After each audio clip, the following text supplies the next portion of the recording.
Hello, sorry it took so long for this next video. This is harder than I thought it was. But I got these earpods, so hopefully audio quality will be better and I am trying to be more articulate. So a lot of people asked why I'm depressed, and that is not something I can answer properly because I don't exactly know. In the past few years I've been piecing it together, but I can't give you a straight answer as to why I'm depressed. So we'll get into that later. Today I wanted to talk to you about my privilege. The last video was not cut off, it was intentional. And I wanted to start by laying out what my privileges are. For those of you who don't know me personally, you know me because I'm Aamir Khan's daughter, and therefore you know those sets of privileges that I have. I'm financially well off and I've always had everything that I could possibly need and probably more. In terms of those of you who know me personally, you also know that I have a strong support system, in the sense that my family's always been there for me, my parents have always been there for me. They don't put any pressure on us, they're very encouraging. I know that if anything were to happen, I could without any hesitation go to my parents, and they would always be there for me. So that, I think, is another privilege, to know that you have people to go to talk to if something were to happen. The next thing that I wanted to talk about is that I have a 10-minute speech, 3 things that I would say to myself that are sort of ingrained into my thinking to deal with anything and everything that came my way. The first is that there are dying, starving children, people out there in the world, and my problems really aren't so big, so I should be able to handle them. The second is that we are all tiny, inconspicuous, inconsequential living beings in the cosmos, and I should stop taking myself so seriously and move on. And the third thing is that no matter what is happening in my life right now, 5-10 years down the line, with time and perspective, it won't be such a big problem to me, it won't be such a big issue, so why am I fretting about it right now? And this is a very solid 3-point strategy to make yourself get over anything, to the point where I didn't even get to the point where I got upset about something. I didn't even get to the point where I was sad or anything. I would just let go before I got there. I thought I had attained nirvana, which I had not. But anyway, this is what I would do. And so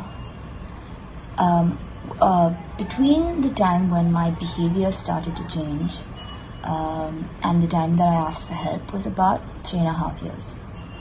And in those 3.5 years, I would still use this strategy, and it did not help. So I stopped taking care of myself. I started sleeping a lot and thinking it was normal, or not realizing that I was sleeping so much. I used to keep myself either really busy, and then I slowly moved into immobility, where I just did not leave my bed. I was making commitments and I was not being able to get myself to leave the bed to actually follow through with those commitments, and then I would feel bad, so I would stop making those commitments, giving me more time to stay in bed. I started to isolate because I didn't want to be in a bad mood around my friends. I used to have a lot of control over my emotions, but suddenly I didn't have that control anymore, and I didn't want to unnecessarily put them in a bad mood, because there was no reason for me to be in this bad mood, so there's no point telling them, there's no point talking to them. What will they say to me? I used to daydream all the time, and it went from that to me not being able to listen to music because I couldn't sit with myself listening to music. I had to be watching TV. That is the amount of distraction I needed so that I wouldn't start crying. And crying was a big thing because I'm not the kind of person whose response to things is to cry. After 12, I stopped crying, and then suddenly at 17, I would start crying, and it slowly that the number of times I would cry began to increase, and how long I cried for began to increase, and I did not know why I was crying. And it would just randomly happen in class. I'd start having tears, and then I would feel like I was going to break down and howl, but I didn't want to because I were in class and we were discussing something completely not sad. So I didn't know why I was crying. And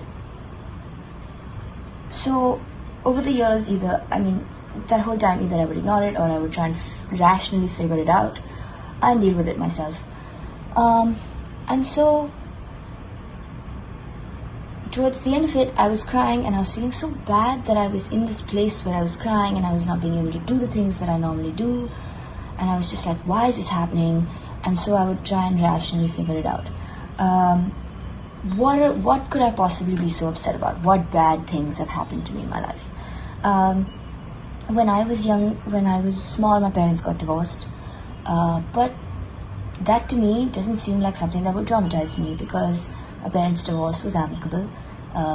They are friends. The whole family is still friends. We're not a broken family by any means. My parents were very good about being parents to Junaid and me even after the divorce.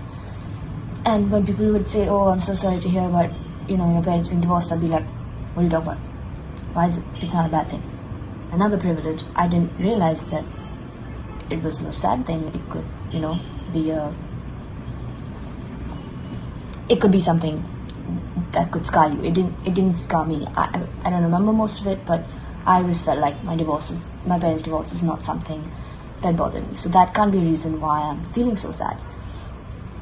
When I was 6, I got tuberculosis, and now, I've watched my dad's episode on Satyam Vijayate, and I know that you can get TB, and then strains of TB that are incurable, and you have to cut your lungs out, and it's all horrible.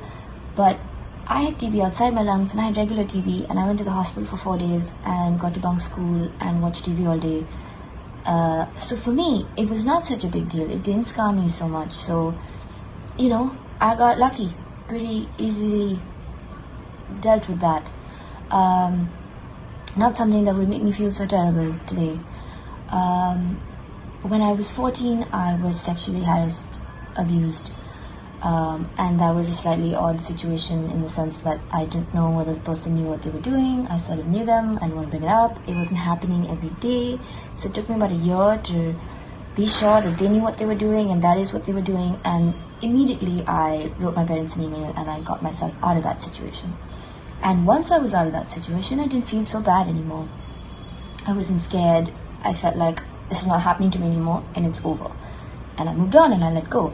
And yeah, from time to time I would beat myself up about how I felt silly that I let it happen and all of that. But it was, again, not something that has scarred me for life and something that was going to make me, something that could be making me feel as bad as I was feeling when I was 18 to 20 or whatever. And so I don't want to be in school. I'm feeling suffocated. I'm not feeling good. I'm crying.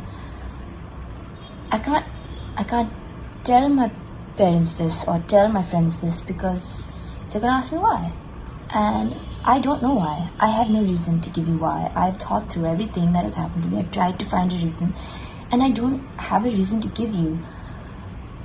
And so why burden them with something that I know they're not going to be able to help me with? My parents are doing important things with their lives. My friends are doing things with their lives. It's not like anyone can help me through this because there's no reason for me to feel like this because nothing bad has happened to me. I shouldn't feel like this. I don't have a reason to feel like this. And so my own sense of privilege, I guess, or my own sense of feeling that I had to have a good enough reason to feel like this made me not talk to anyone